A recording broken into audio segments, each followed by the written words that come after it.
الرحمن الرحیم. تو اس سے پہلے جو ہمارا بیان تھا، پہلے متن میں کلمے کی تعریف تھی، اور کلمے کی تعریف کے بعد پھر اس کی قسمیں تھیں. ٹھیک ہے، یعنی اسم و فعل و حرف، اور علامات اسم علامات فعل بیان ہو چکی ہیں. اور اس کے بعد میں کیا تھا؟ بیان تھا آپ کا باب الاعراب. اعراب کی تعریف آپ پڑھ چکے ہیں. ہوا تغییر اواخر الکلم باختلاف العوامل الداخلة علیہا لفظا او تقدیر. آج جو ہے پھر اس کی قسمیں کی تھیں اعراب کی. واقسامہ اربع رفع ونصب وخفض وجزم.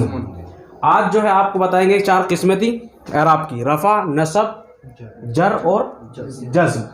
اب یہاں سے آج کا شروع ہے آپ کا بیان باب معرفت علامات الاعراب. باب معرفت علامات الاعراب. ٹھیک ہے، یعنی 4 قسمیں تھیں: رفع، نصب، جر اور جزم. اب اگر ہمیں کسی جگہ پر رفع کو پہچاننا ہے کہ کلمہ مرفوع ہے یا منصوب ہے یا مجرور ہے یا مجزوم ہے، تو ان کو پہچاننے کی علامتیں ہیں. رفع کی بھی علامتیں ہیں، نصب کی بھی علامتیں ہیں، جر کی بھی علامتیں ہیں، اور جزم کی بھی علامتیں ہیں. ٹھیک ہے، تو ہم سب سے پہلے بیان کریں گے رفع کی علامت. رفع کی علامت کتنی ہوتی ہیں اور کس جگہ پر. اب آپ کو پہچاننا ہے کلمہ مرفوع ہے تو کیسے پہچانیں گے؟ ٹھیک ہے، اس کی علامت کیا ہوگی، اس کو یہاں سے کیا ہے بیان کریں گے. تو باب معرفت علامات الاعراب، اعراب کی علامات کی پہچان ہے یہاں پر. علامات الرفع. علامات الرفع پہلے کیا ہے؟ پہلی قسم اعراب کی رفع ہی ہے. پہلی قسم کیا ہے؟ رفع. میں نے بتایا تھا ضمہ اور رفع میں کیا فرق ہے، کہ رفع یہ کلمے کی ایک حالت ہے اور ضمہ اس کی صرف ایک علامت ہے، کہ جہاں پر ضمہ ہوگا کچھ جگہ پر تو وہ کلمے کا پتہ چلے گا کہ کلمہ حالت رفع میں ہے. تو اب جو ہے میں نے اس دن یہ بھی بتایا تھا آپ لوگوں کو کہ رفع کی جو اصلی علامت ہے وہ ضمہ ہے. رفع کی جو اصلی علامت ہے وہ کیا ہے؟ ضمہ ہے. اب یہاں سے علامات کی 2 قسمیں ہیں. ٹھیک ہے، ایک کیا ہے؟ علامات اصلیہ. ٹھیک ہے، اور ایک دوسری کیا ہے؟ علامات فرعیہ. ٹھیک ہے، اصلی علامت جو رفع کی ہے وہ کیا ہے؟ ضمہ ہے. ٹھیک ہے، کون سی علامت ہے؟ اصلی علامت کیا ہے؟ ضمہ ہے. اور اس کے بعد جو اس کی علامتیں ہیں وہ فرعی ہیں. وہ 3 اور ہیں. کون کون سی ہے؟ عبارت کیا ہے اس کی؟ للرفع 4 علامات: الضمۃ والواو والالف والنون. لیکن ضمہ کیا ہے؟ یہ اس کی اصلی علامت ہے، اور باقی جو 3 علامتیں ہیں وہ فرعی ہیں. وہ کون کون سی ہیں؟ ادھر آ جائیں آپ. پہلی کیا ہے؟ الواو. پہلی علامت کیا ہے اس کی؟ الواو. دوسری علامت کیا ہے؟ الالف. تیسری علامت کیا ہے؟ النون. ٹھیک ہے، اب کتنی علامت ہوئی ٹوٹل؟ ضمہ، واو، الف اور نون. 4 علامتیں ہیں. یہ چیز آپ کو ضمہ جہاں ملے گا ابھی پتہ چلے گا کہ ضمہ کس کس جگہ پر رفع کی علامت ہوگی. ایسا نہیں ہے کہ جہاں بھی آپ ضمہ دیکھیں گے وہ مرفوع ہی ہوگا. ٹھیک ہے، ابھی بتائیں گے کہ کہاں پر ضمہ علامت ہوگا، کہاں پر واو ہوگا، کہاں پر الف ہوگا اور کہاں پر نون ہوگا.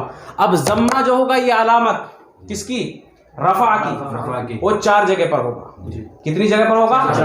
4 جگہ پر ہوگا. کیا ہے عبارت؟ اما الضمۃ فتكون علامۃ الرفع فی 4 مواضع. ضمہ جو ہوگا یہ علامت ہوگا رفع کی 4 جگہوں پر. ٹھیک ہے، نمبر 1 الاسم المفرد. الاسم المفرد. ٹھیک ہے، یہ پہلا ہے. دوسرا کیا ہے؟ جمع التکسیر. جمع التکسیر نمبر 2. نمبر 3 جمع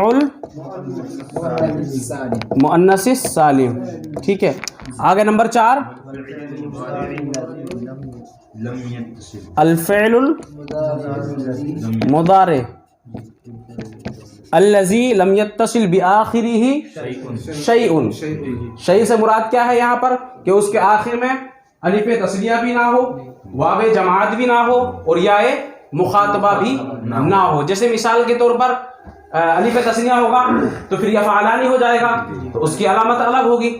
نہ ہی اس کے آخر میں یا مخاطبہ ملا ہوا ہو کہ تفعلینا مثلا ہو جائے، اور نہ ہی واو جماعت ملا ہوا ہو کہ یفعلون اور تفعلون ہو. کیوں؟ اس لیے کہ اگر اس کے آخر میں الف تسنیہ ہوگا، الف تسنیہ ہوگا تو علامت رفع جو ہوگی وہ ثبوت النون ہوگی، جیسے یفعلانی. ایسے ہی واو جماعت اگر اس کے آخر میں ہوگا تب بھی علامت رفع کیا ہے؟ ثبوت النون ہی ہوگا، جیسے یفعلون تفعلون. اور اسی طریقے سے اگر یہ مخاطبہ ملا ہوئی ہوگی تو اس کے آخر میں بھی علامت رفع کیا ہوگی؟ ثبوت النون، جیسے تفعلینا. تو 4 جگہوں پر ہوگا، اس میں مفرد میں، جمع تکسیر میں، جمع مؤنث سالم میں، اور فعل مضارع میں. الذی لم یتصل بآخرہ شیء، پہلی جگہ اس میں مفرد ہے. جیسے اس میں مفرد کی مثال کیا ہوگی؟ اس میں مفرد کی مثال کیا ہوتی ہے کہ اسم ہو مفرد ہو، جیسے زید ہے، جیسے کیا ہے؟ زیدن ہے. اس میں مفرد سے مراد یہ ہے، اس میں مفرد سے مراد یہ نہیں ہے کہ مرکب کے مقابلے میں ہوگا، یہاں مفرد تثنیہ اور جمع کے مقابلے میں ہے کہ اس میں مفرد ہو یعنی تثنیہ اور جمع نہ ہو. اس لیے کہ جمع ہوگا تو اس کا اعراب الگ ہوگا، تثنیہ ہوگا تو اس کا اعراب الگ ہوگا. یہاں پر مفرد کے مقابلے میں مرکب نہیں ہے، اس لیے کہ مرکب کا اعراب بھی یہی ہوگا. جیسے مثال کے طور پر میں کہوں جا عبداللہ، جا عبداللہ، تو ضمہ کیا ہے؟ اس میں مفرد میں علامت رفع ہے. سمجھ رہے؟ تو اب کیا جیسے زید ہے، یا مثال کے طور پر زینب ہے، زینب ہے، ٹھیک ہے. ایسے ہی کیا ہے؟ الفتح ہے، الفتح ہے، ٹھیک ہے. یہ مثال کے طور پر ایسے ہی حبلہ ہے، ٹھیک ہے. اب یہ سارے کیا ہیں؟ اس میں مفرد ہے، اسم بھی ہے اور مفرد بھی ہے. یہ بھی علم ہے، یہ بھی علم ہے. الفتح یہ بھی اس میں مفرد ہے، اور حبلہ بھی کیا ہے؟ اس میں مفرد ہے. تو پہلی جگہ پر اب ہم پڑھیں گے جیسے جا زیدن، جا زیدن، جاءت زینب، جا الفتح، ٹھیک ہے، جاءت حبلہ. تو اب جو ہے یہ جو ضمہ ہوگا علامت رفع ہوگا، کبھی ضمہ ظاہرہ ہوگا اور کبھی ضمہ مقدرہ ہوگا، لیکن علامت رفع ضمہ ہی ہوگا کس میں؟ اس میں مفرد میں، ٹھیک ہے.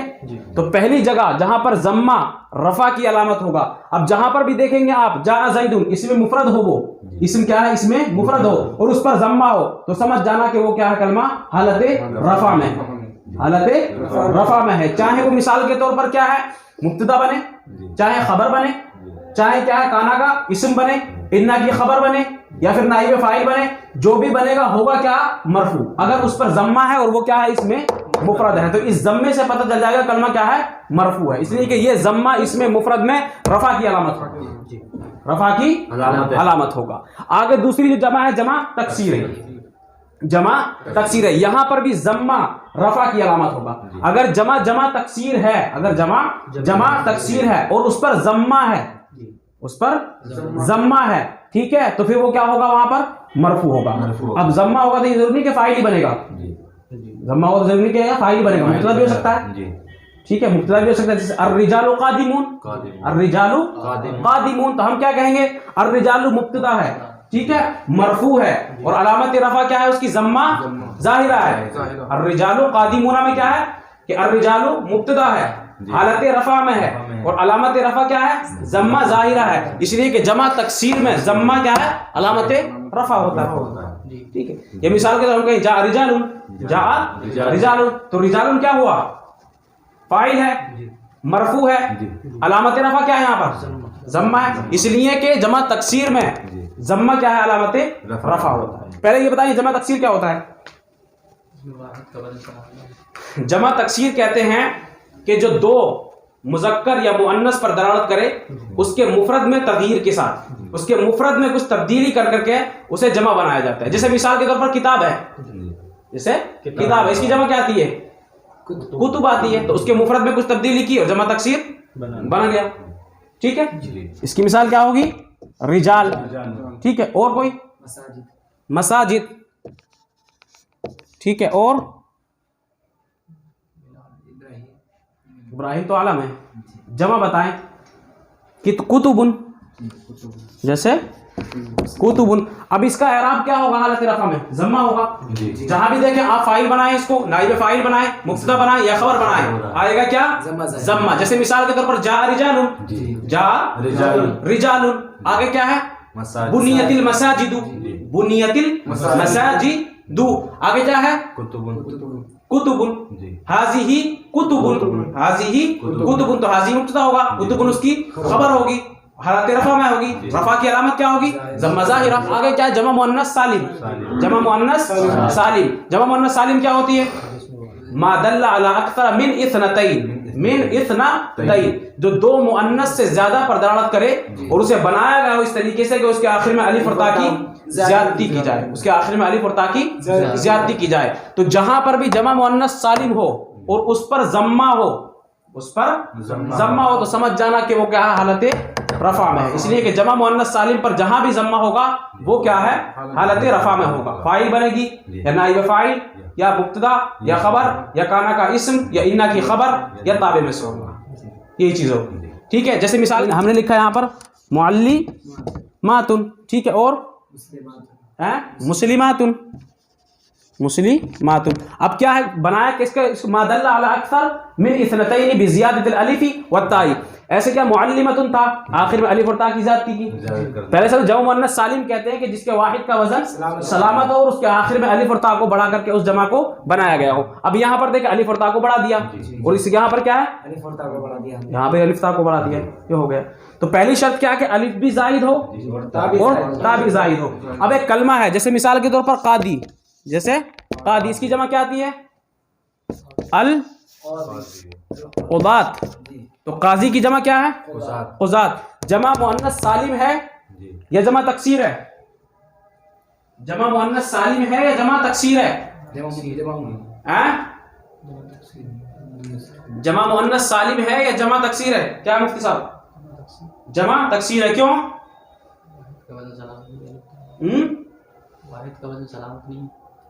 واحد کا وزن سلامت نہیں ہے. دوسری چیز الف جو ہے یہ بھی زائد نہیں ہے، یہاں پر واحد میں یہ موجود ہے. اور جمع مؤنث سالم میں کیا شرط ہے کہ الف بھی زائد ہو اور تا بھی زائد ہو. ایک مثال ہے، جیسے مثال کے طور پر ایک اور بیتن، ٹھیک ہے، بیتن. بیت شیر کے معنی میں جو ہوتا ہے، بیت بولتے ہیں نا شیر کے معنی میں. اس کی جمع کیا آتی ہے؟ اب یا جمع مؤنث سالم ہے، جمع تکسیر ہے؟ جمع مؤنث سالم. کیوں؟ جمع مؤنث سالم کی تعریف کیا ہے؟ تکسیر حضرت. کیوں؟ اس میں الف جو ہے اس میں زائد نہیں ہے. کس میں؟ ابیات میں الف تو زائد ہے، واحد میں ہے ہی نہیں. تا کی جگہ حضرت تبدیلی کر دی، تا کو الف سے بدل دیا ہے. تا زائد نہیں ہے، تا واحد میں موجود ہے اور اس میں جمع بھی موجود ہے، تو تا اس میں زائد نہیں ہے. اور جمع مؤنث سالم کے لیے شرط کیا ہے کہ الف بھی زائد ہو اور تا بھی زائد ہو. جیسے اس کا اعراب کیا ہوگا؟ جمع مؤنث سالم کا اعراب کیا ہوگا؟ حالت رفع میں ضم، حالت رفع میں ضم، جہاں بھی حالت رفع میں ہوگا ضمہ ہوگا. آگے کیا ہے؟ فعل مضارع جس کے آخر میں کچھ بھی ملا ہوا نہ ہو، جس بھی آخر میں کچھ بھی ملا ہوا نہ ہو. کچھ نہ ملا ہونے سے مراد کیا ہے؟ الف تثنیہ نہ ہو، واو جماعت نہ ہو اور یا مخاطبہ بھی اس کے آخر میں نہ ہو. اس لیے کہ ان کے آخر میں اگر الف تثنیہ، واو جماعت یا مخاطبہ اگر مل جائے تو اس کا اعراب جو ہوگا حالت رفعی میں ثبوت النون کے ساتھ اور حالت نصبی اور جری میں حذف النون کے ساتھ ہوگا. جیسے مثال کے طور وَلَٰكِن لَا يَعْلَمُونَ، وَلَٰكِن لَا يَعْلَمُونَ، ٹھیک ہے. فَإِن لَّمْ تَفْعَلُوا وَلَن تَفْعَلُوا، یہاں ذکر ہے. تو اب سمجھ گئے؟ جیسے مثال کیا ہوگی اس کی؟ ہنہ مسلماتن، ٹھیک ہے، ہنہ مسلماتن. یا ایسے ہی مثال کے طور پر جاءت مسلماتن. اب ترکیب کیا کریں گے؟ مسلماتن فاعل ہے، ٹھیک ہے، اور حالت رفع میں ہے اور اس کی علامت رفع کیا ہے؟ ضمہ، ضمہ ظاہر. آگے کیا ہے؟ فعل مضارع کی مثال کیا ہوگی؟ جیسے مثال کے طور پر یکتبو، کیا ہوگی؟ یکتبو، ٹھیک ہے، یفعلو. آگے کیا ہے؟ یدعو، ترکیب کیا کریں گے؟ یکتبو فعل مضارع ہے، مرفوع ہے، مرفوع کیوں ہے؟ اس لیے کہ حروف ناصبہ اور جازمہ سے خالی ہے، اور علامت رفع کیا ہے؟ ضمہ ہے۔ یفعل فعل مضارع ہے، مرفوع ہے، اور علامت رفع ضمہ ظاہرہ ہے۔ یدعو فعل مضارع ہے، مرفوع ہے، اور علامت رفع ضمہ مقدرہ ہے، کیوں؟ ثقل کی وجہ سے۔ اب کیا ہوا کہ ضمہ جو ہوگا یہ کتنی جگہ پر علامت رفع ہوگا؟ 4 جگہوں پر، اس میں مفرد میں، جمع تکسیر میں، جمع مؤنث سالم میں، اور اس فعل مضارع میں جس کے آخر میں کچھ بھی ملا ہوا نہ ہو۔ لہٰذا جہاں بھی آپ دیکھیں کہ اس میں مفرد ہے اور اس پر ضمہ ہے، اس میں مفرد ہے اور اس پر ضمہ ہے، تو وہ کیا ہوگا؟ پھر حالت رفع میں ہوگا، یعنی فاعل، نائب فاعل، مبتدا، خبر، کانا کا اسم، انہ کی خبر وغیرہ وغیرہ۔ سمجھ رہے؟ اس کے علاوہ کچھ وہ نہیں۔ ایسے ہی کیا ہے؟ جمع تکسیر، جمع تکسیر پر جہاں پر بھی دیکھیں آپ ضمہ ہے تو سمجھ لینا کہ حالت رفع میں ہے۔ ایسے ہی جمع مؤنث سالم پر دیکھیں ضمہ ہے تو پھر کیا ہے؟ وہ بھی حالت رفع میں ہوگا۔ فعل مضارع پر دیکھیں ضمہ ہے تو اس میں بھی کیا حالت رفع